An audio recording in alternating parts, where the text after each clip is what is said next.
Good evening students. आज का जो हमारा टॉपिक है वो है वित्त आयोग, जिसका कि मैं आपको पार्ट 1 बता रही हूँ। तो वित्त आयोग के बारे में सबसे पहले आप ये जानिए कि एक संवैधानिक संस्था है। जहाँ कहीं भी आर्टिकल का उल्लेख हो, यानी कि संविधान के अनुच्छेद किसी संस्था के रिगार्डिंग आप पढ़ें तो आप उसे समझ जाइए कि वो संविधान में उल्लेखित है, यानी कि वो एक संवैधानिक संस्था है। तो हमारे संविधान के 2 आर्टिकल में वित्त आयोग के गठन का प्रावधान है, आर्टिकल 280 और 281।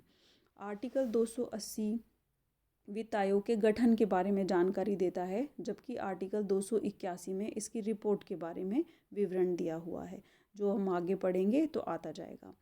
तो वित्त आयोग एक संवैधानिक संस्था है। इसका गठन अनुच्छेद 280 के अधीन राष्ट्रपति द्वारा किया जाता है और प्रत्येक 5 वर्ष की समाप्ति पर किया जाता है। आवश्यकता पड़ने पर पहले भी किया जा सकता है, लेकिन हमारे यहाँ अभी तक हर 5 साल पे किया जाता है। पहला वित्त आयोग हमारे यहाँ 1951 में गठित किया गया था। अब तक हमारे यहाँ 15 वित्त आयोगों का गठन हो चुका है। अभी जो अवधि चल रही है 2015 से 2020 की, वो 14वें वित्त आयोग की चल रही है। 15वें वित्त आयोग जो है वो अपना कार्य कर रहा है। उसने अभी रिपोर्ट सौंपी है अपनी, जिसकी की सिफारिशें 2020 के बाद में शुरू होंगी। तो जो नीचे मैंने पॉइंट्स दिए आपको डिटेल में बताए हैं वो नीचे लिखे हुए हैं। इसका गठन अनुच्छेद 280 के तहत किया जाता है। इसके गठन का अधिकार राष्ट्रपति को होता है। वित्त आयोग में राष्ट्रपति एक अध्यक्ष और 4 सदस्यों की नियुक्ति करता है, यानी कि इसमें टोटल 5 मेंबर्स होते हैं। एक इसके अध्यक्ष होते हैं और 4 इसके सदस्य होते हैं।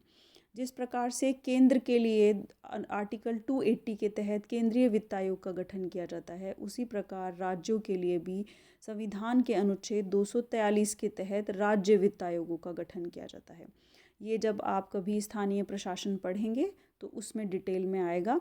और इसमें भी नेक्स्ट पार्ट जब मैं कराऊंगी तो आपको शॉर्ट में इसके नोट्स में प्रोवाइड करा दूंगी। अगर आपसे छोटा क्वेश्चन पूछते हैं कि राज्य वित्त आयोग से आप क्या समझते हैं तो आप उसे लिख पाएँ। अब बात आती है कि वित्त आयोग का गठन क्यों किया गया।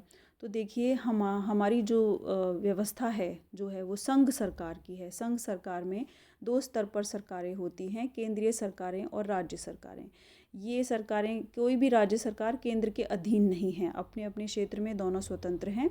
कुछ मुद्दों पर ये मिलकर काम करती हैं, जबकि कुछ मुद्दों पर ये अलग अलग तरीके से अपने अपने क्षेत्र के लिए काम करती हैं।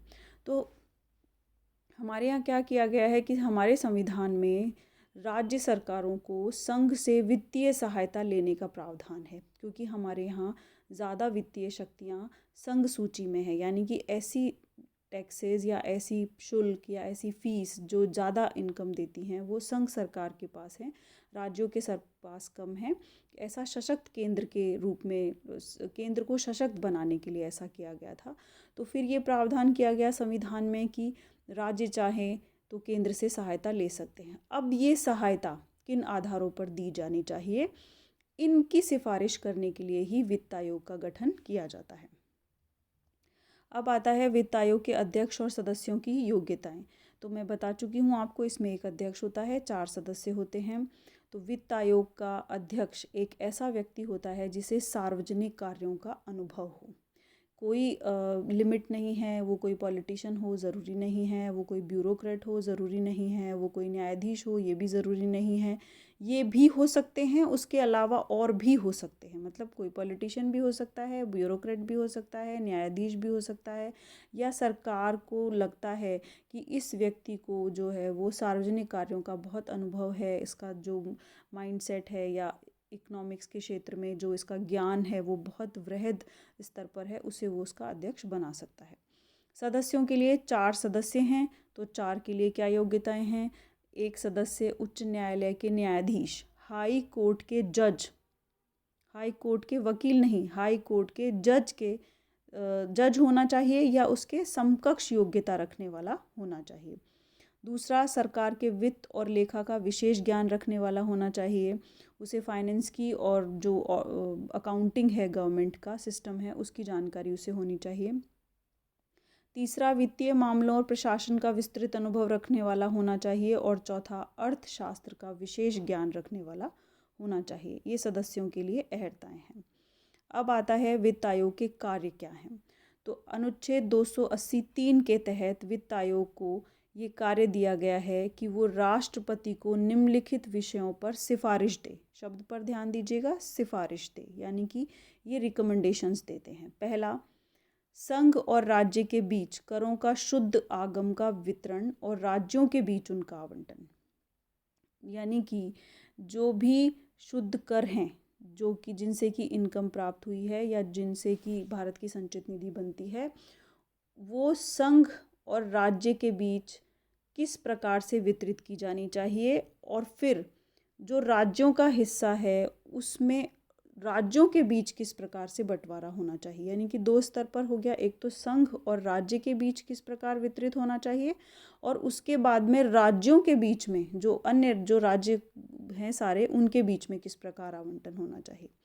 भारत की संचित निधि से भारत सरकार को जितने प्रकार की भी आय प्राप्त होती हैं, वो भारत की संचित निधि में जाकर जमा होती हैं।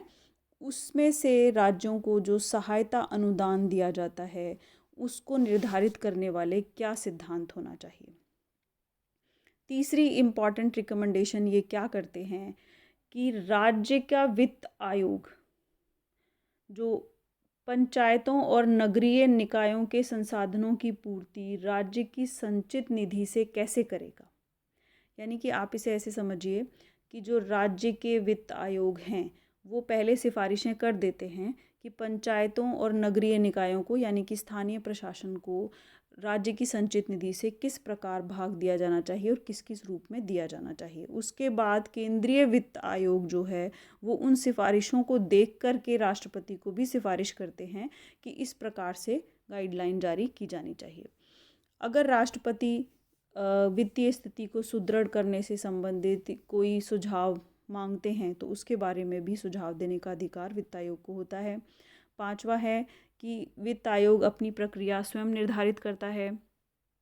साथ ही अनुच्छेद 281 के तहत राष्ट्रपति वित्त आयोग की प्रत्येक सिफारिश को उन पर की गई कार्यवाही सहित संसद के समक्ष विचार के लिए रखता है। ये आर्टिकल 281 में किया गया है। राष्ट्रपति रखता है, यानी कि वित्त आयोग जो अपनी रिपोर्ट बनाते हैं कि हमने ये सिफारिशें की थी और सरकार ने इस पर ये कदम उठाए हैं, वो रिपोर्ट राष्ट्रपति को देंगे और राष्ट्रपति उसे संसद के दोनों सदनों के समक्ष रखवाएंगे। उसके बाद आता है आयोग की अनुशंसाओं की शक्ति क्या है। मैंने आपको पहले ही बताया कि उसमें लिखा हुआ है आर्टिकल 283 में कि राष्ट्रपति को निम्नलिखित विषयों पर सिफारिश दे, यानी कि ये रिकमेंडेशन देते हैं। इसका मतलब है कि इसकी अनुशंसाएं बाध्यकारी नहीं होती हैं। हालांकि हमारे देश में अभी तक का जो ट्रेडिशन है वो ये चल रहा है कि ज़्यादातर वित्त आयोग की सिफारिशों को केंद्र सरकारें मान लेती हैं, और अगर कोई ना भी माने तो उसका जवाब उन्हें संसद में देना पड़ता है कि क्यों उन्होंने इसे नहीं माना है। लेकिन ज़्यादातर सिफारिशें वो मान लेती हैं। तो केंद्रीय करों और शुल्क और अनुदान के वितरण से संबंधित जो होती हैं ये अनुशंसाएं राष्ट्रपति के आदेश से लागू कर दी जाती हैं। ये वित्त आयोग के बारे में छोटे जो शॉर्ट क्वेश्चंस हैं उनके आपको किस तरह से पूछे जाएंगे। देखिए, पहला आपसे पूछा जा सकता है वित्त आयोग से आप क्या समझते हैं, तो आप उसमें बताएंगे कि अनुच्छेद 280 के तहत इस प्रकार से ये संस्था है, इसका गठन किया जाता है, राष्ट्रपति गठन करते हैं, ये संवैधानिक संस्था है, 5 वर्ष के लिए किया जाता है, पहले की स्थापना 1951 में की गई थी, अब तक 15 गठित हो चुके हैं। आपसे पूछा जाए आर्टिकल 281 क्या है तो आप बता देंगे। उसके बाद आपसे पूछा जा सकता है वित्त आयोग के अध्यक्ष और सदस्यों की योग्यताओं पर टिप्पणी लिखिए या क्या होती हैं, तो आप बता देंगे। वित्त आयोग के कार्य क्या होते हैं, तो आप ये शॉर्ट में आंसर लिख देंगे। नेक्स्ट पार्ट जो हम बताएंगे उसमें इसकी और डिटेल होगी। Thank you so much.